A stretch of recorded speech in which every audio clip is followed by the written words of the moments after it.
Ya, saya sudah menghadirkan 5 saksi yang dibawa perlindungan Lembaga Perlindungan Saksi dan Korban pada ucapan hari ini. Saya atas nama Nikita Mirzani selaku ibu kandung Laura Mejani Mawadi mengucapkan banyak terima kasih kepada Lembaga Perlindungan Saksi dan Korban yang telah memberikan perlindungan kepada 5 orang saksi yang tahu persis permasalahan tersebut, sehingga saksi tersebut sudah hadir di persidangan 2 kali dihadirkan dan semuanya sudah selesai. 5 orang semuanya di bawah perlindungan Lembaga Perlindungan Saksi dan Korban. Jadi mereka dari rumah masing-masing diarahkan ke Lembaga Perlindungan Saksi dan Korban. Dari Lembaga Perlindungan Saksi dan Korban mereka dibawa ke pengadilan, mereka dikawal sampai selesai, sampai di rumahnya. Jadi atas nama keluarga Nikita Mirzani, saya mengucapkan banyak terima kasih kepada Lembaga Perlindungan Saksi dan Korban. Juga terima kasih banyak kepada Jaksa Penuntut Umum yang telah memberikan proses hukum dan keadilan buat seorang anak yang di bawah umur yang menderita akibat adanya perbuatan oknum seseorang terdakwa yang menyebabkan kehancuran masa depannya dan kehancuran dia punya kehidupan.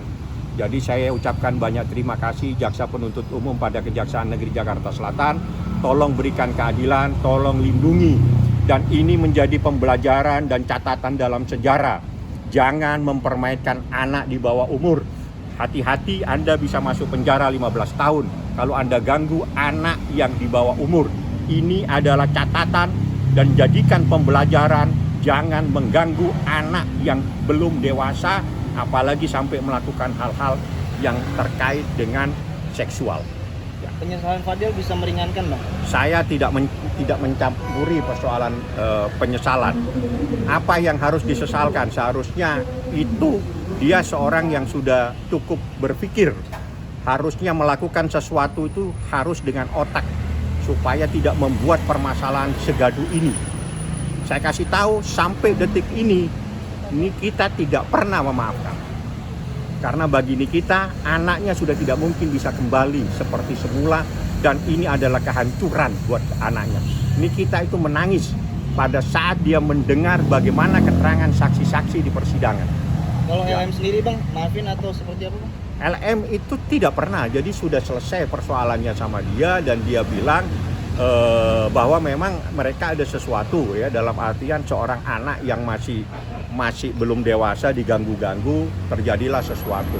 Yang jadi persoalan terungkap di fakta persidangan bahwa obat itu adalah dipesan oleh seseorang yang menjadi terdakwa. Ya, itu adalah hasil dari persidangan. Sebetulnya saya tidak mau mengungkap, tapi karena selalu dari pihak mereka menyampaikan fakta-fakta persidangan di dalam media sosial, saya sampaikan obat tersebut, obat yang dipergunakan untuk aborsi, yang membeli berdasarkan keterangan saksi A, namanya kita panggilannya A, itu adalah terdakwa sendiri. Ya, dan saya minta dihukum seberat-beratnya.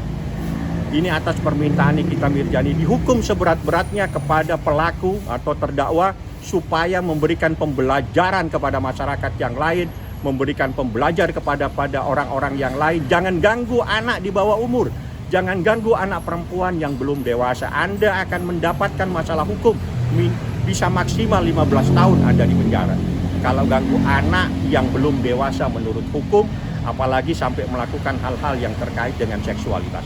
Berarti LM menyesal kenal sama Fadil, Bang? Saya tidak ngurusin yang begituan, karena saya pengacaranya Nikita. Laura ya urusannya Laura. Yang jelas Laura itu adalah anak yang belum dewasa, jadi kita tidak bisa menanyakan apa yang dia lakukan. Jadi kalau anak yang belum dewasa, semua perbuatannya itu akan menjadi sah kalau dilakukan atas persetujuan dan diwakili oleh orang tuanya. Apapun yang dilakukan Laura itu tidak sah. Kondisinya gimana, Bang, sekarang?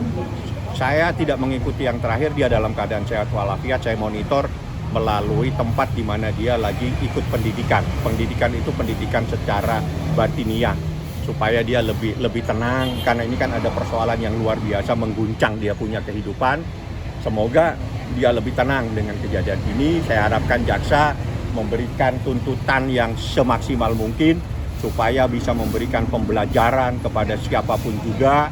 Laki-laki jangan ganggu anak orang yang belum dewasa. 15 tahun Anda punya ancaman akan di depan mata Anda kalau Anda mengganggu anak orang yang belum dewasa. Seperti Artinya LM udah menyerahkan semua ini ke proses hukum ini? ya, LM menyerahkan kepada saya, Lauranya juga menyerahkan kepada mamanya menyerahkan kepada saya minta perlindungan kepada jaksa. Makanya saya bilang terima kasih Jaksa Penuntut Umum pada Kejaksaan Negeri Jakarta Selatan, terima kasih kepada LPSK yang memberikan perlindungan, menjaga, mengawal, mengantar sampai di persidangan, sampai selesai, sampai diantar pulang lagi.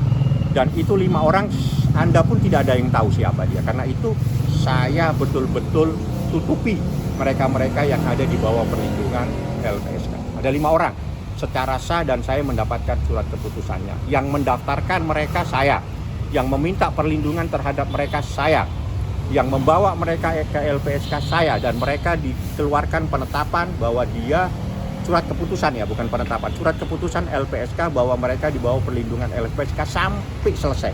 Artinya walaupun dia sudah diperiksa sebagai saksi, mereka masih dimonitor oleh LPSK. Terima kasih banyak LPSK yang telah memberikan perlindungan kepada saksi-saksi kami.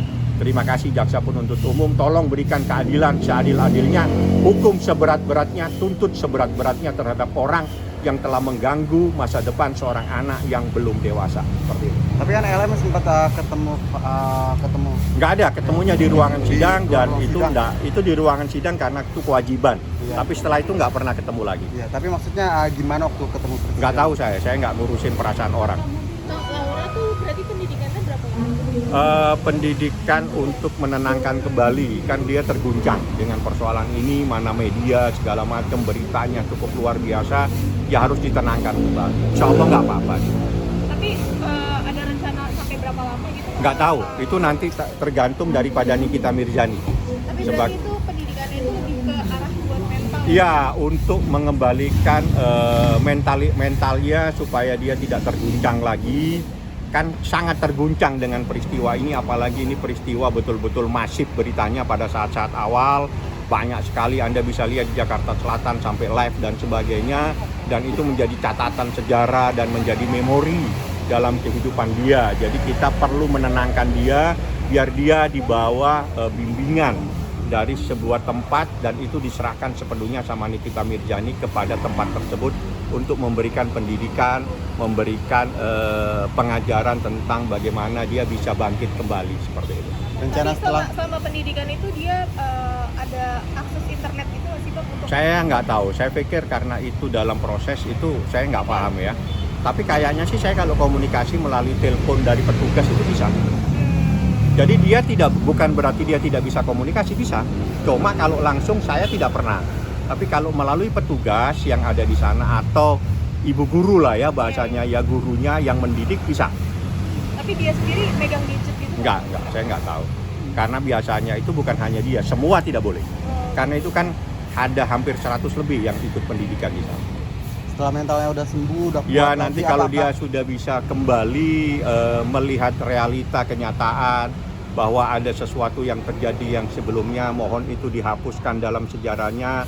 Kita minta anak yang masih belum dewasa ini 18 tahun kan masih tetap belum dewasa ya, karena dewasanya 21 tahun, supaya dia bangkit kembali untuk mencapai masa depannya, untuk meraih cita-citanya. Itulah yang sekarang dilakukan Nikita Mirzani kepada anaknya, supaya anak ini dididik, supaya dia bisa bangkit, dia bisa meraih cita-citanya, dan dia bisa menghadapi kehidupan walaupun awalnya penuh dengan hal yang luar biasa pada saat proses hukum di Polres Metro Jakarta Selatan, berita yang luar biasa dan seterusnya. Jadi saya harapkan tolong didoain, yang jelas seperti itu yang disampaikan Nikita Mirzani, tidak ada maaf pada orang yang telah menghancurkan masa depan dan kehidupan anaknya. Nanti setelah dia sembuh kuat lagi gitu, apakah dia mau comeback ke dunia seni? Pasti karena itu kan jiwa dari orang tuanya. Tapi saya tidak punya hak untuk mengarahkan ke kanan atau ke kiri. Yang jelas saya serahkan sepenuhnya, dan itu pun harus izin kepada orang tuanya seperti itu. Oke?